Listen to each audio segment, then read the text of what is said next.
Good morning.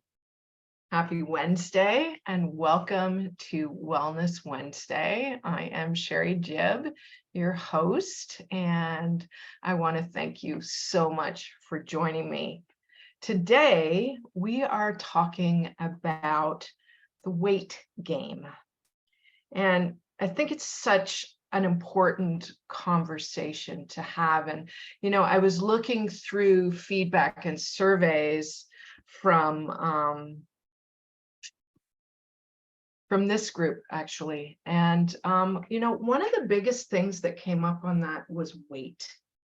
And I started looking at that and, it occurred to me that we all play the weight game. And I've played that for probably most of my life. And so I wanted to have just a really authentic conversation about that, about the weight game. Because let's face it, how often would you show up to play a game that you always lost in? Would you not be unmotivated? Would it be hard to get you there? Right? Absolutely. Absolutely. And so, we keep showing up to play this game. Monday, right? We're going to start again. We're going to lose weight. Then you bring that in, to the midlife experience and beyond, and things have changed. I did a lot of weight loss work in my career in the beginning to middle of my career. And, I was in weight loss mode myself for most of my life. And I'm going to tell you a little bit about that. But, it was very successful. However, we're in midlife now. Things change. It's more complicated. I don't do nutrition. I don't do weight loss. It's just there's so many factors now that we have to think about when it comes to weight in midlife and how our body works and learning to understand how it works. So I leave it to those people who specialize in that, okay, in nutrition, holistic nutritionists, registered dietitians, right? These are the people to put on your feed if you're looking to learn about that. So we've been playing the weight game, playing it for a long time. Are you tired of it yet? Tired? Had enough? Right? I don't think there's anything else that we sign up for on a regular basis that we are hopeful walking in, and this time we're going to do it, and we're let down and we blame ourselves time and time again. I was looking at a statistic that was saying 80% of women, think they should lose weight. 80%. That is a huge number. What does that tell us? Right? What does that tell us? To me, it says we're not enough, just as we are. We're not thin enough, right? We're just not enough. 80%. And don't think that the diet industry doesn't play on that. They know that statistic and they play on that. Our bodies change as we age. Things shift. I've certainly noticed that in my body. And it can be more difficult as our metabolism slows down. So really what the point of this conversation is not about how to lose weight. It's about letting go of the weight gain. How much energy in your day-to-day life do you put or thoughts into weight gain? Right? The Monday, do great till Thursday, Friday, then it's a cheat day, then you're going to socialize in the weekend. It's okay, I'll start again on Monday. Are you tired of that yet?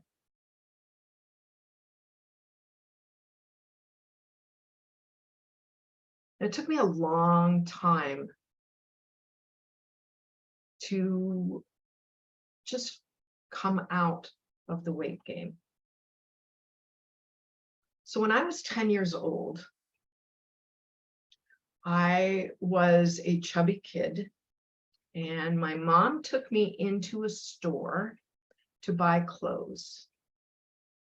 There wasn't Walmart back then, anything like that. It was this clothing store that was downtown, independently owned. And I walked in the door and my mom said, you know, I want to get my daughter some clothes. And the woman said, oh, go over there to the chubby department. That rack there, that's for chubby kids. 10. I'm 57 and I still remember that day. I remember how that made me feel. Made me feel like I wasn't enough, like there was something wrong with me. And I blamed myself. So I remember getting a 10 chubby, and I still remember what that outfit looks like. It was a blue smock-like top with a green turtleneck and elastic waist pants. And, you know, it's so interesting that 47 years later, I still remember that image. I remember how I felt. I remember what I thought of the clothes. And there was a switch that day. You know, when I was 12, I remember a dress not fitting and being put into a girdle, like a head, you know, one of those big things. You know, what feedback did that give me? I wasn't enough. There was something wrong with me. I was different.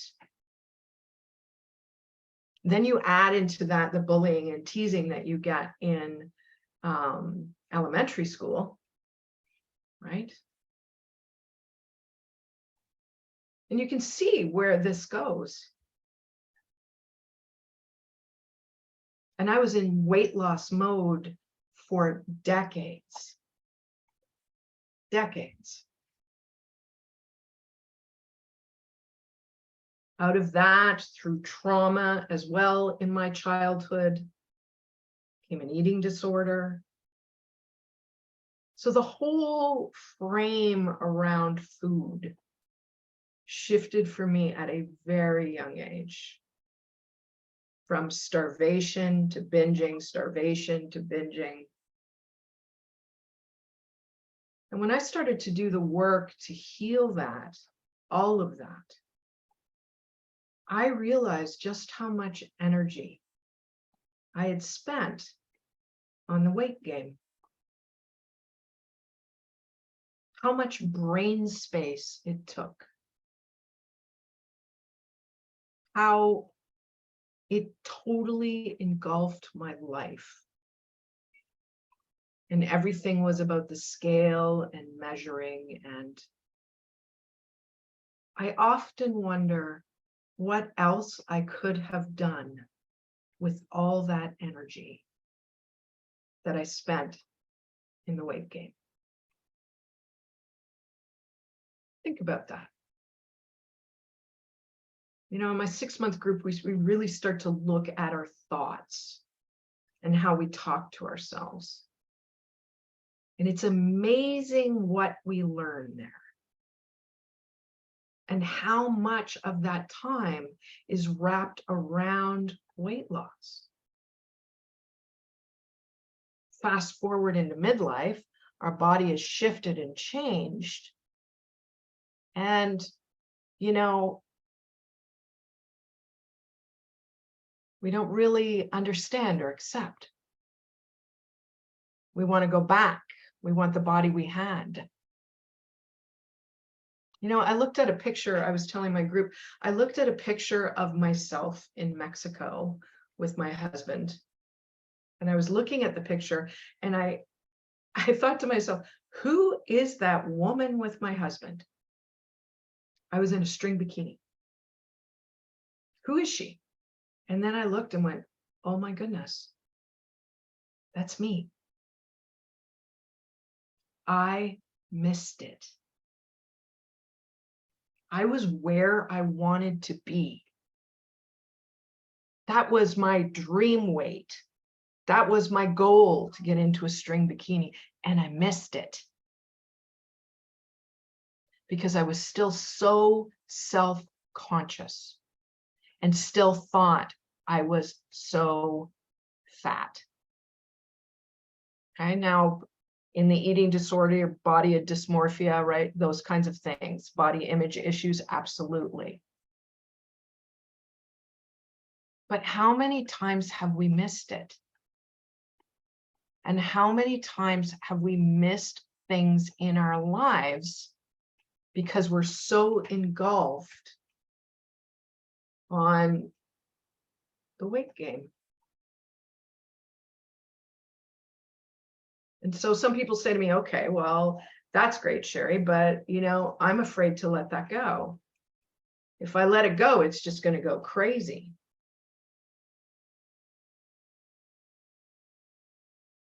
Do you think it really will? Might for a little bit. Maybe it has already. You know, this group is all about loving the skin you're in. Right here, right now, exactly as you are. Am I against weight loss? Absolutely not. But here's what I want you to think about. Where are you coming? Where is your mindset in regards to weight loss? How are you approaching it? If you're coming at it because you're not enough, it will never give you what you want, no matter how much weight you lose. Right? It's a game that you will always lose at. If you're coming from weight loss in a place where, you know, I need to support my joints better, or I love and respect myself enough that I know, okay, in order to live a healthy, vibrant life, it is important for me to drop a little bit of weight. My cholesterol, pre-diabetes, diabetes, whatever. It is affecting my health and my vibrancy.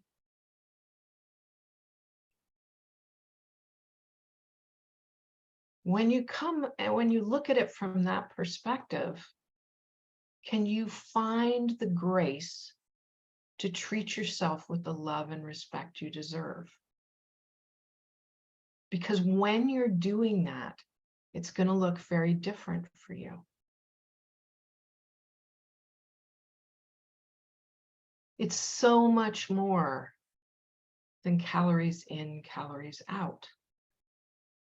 And there's so much out there right now. But I will tell you this, that it comes from here. You must do the inside work first. You must do the inside work, period, regardless of whether you feel you need to drop some weight or not. Because learning to treat ourselves with the love and respect that we deserve really helps us love the skin we're in, not punish it. not push it to places it doesn't need to be. Avoiding injury. How can we be more kind to ourselves?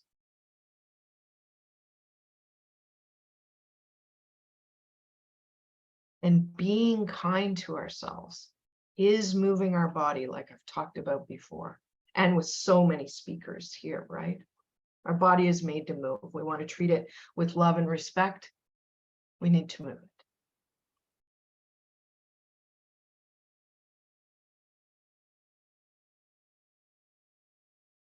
It's a big conversation. This is a big conversation. I do a lot of coaching around this in my groups. And, you know, so interesting when we really start to fall in love with ourselves, how things shift and change. And we can come at things differently with a different perspective. And a whole lot of respect for ourselves, because we deserve that. And in midlife, we deserve that. We got enough going on. We got lots going on. But remember, it's an inside job. You have to start there.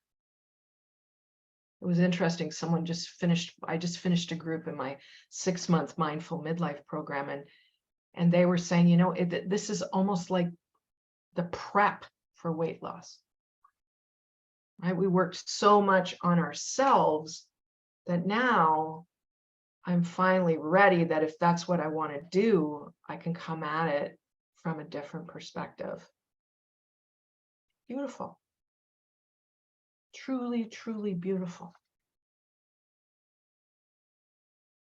So I want to leave you with a couple prompts, some journal prompts.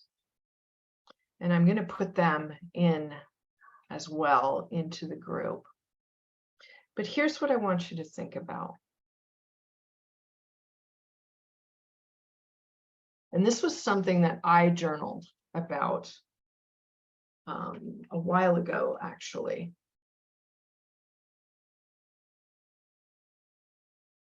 Okay. Is the goal to be vibrant and healthy or thin? So then I journaled, what does thin give me?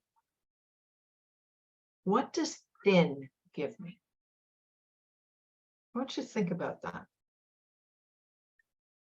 Because in all these ads and all these pills and all these different diets, right? That's what they're selling.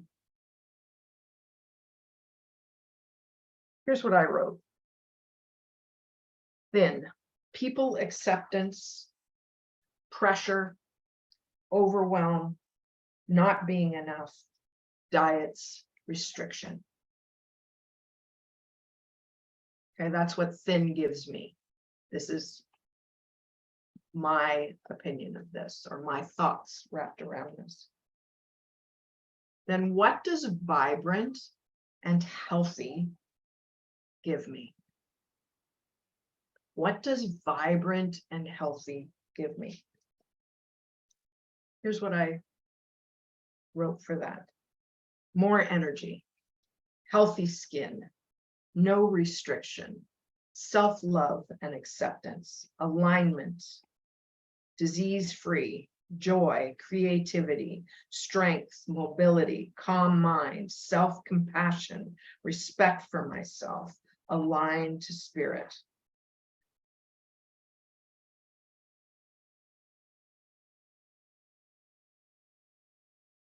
That's pretty big, right? What does healthy and vibrant give you? It gives you so much more than thin does.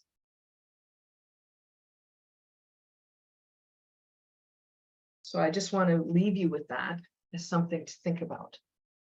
And again, I will post that in the group. I want to thank you so much for joining me for Wellness Wednesday. And I will see you next week for Wellness Wednesday.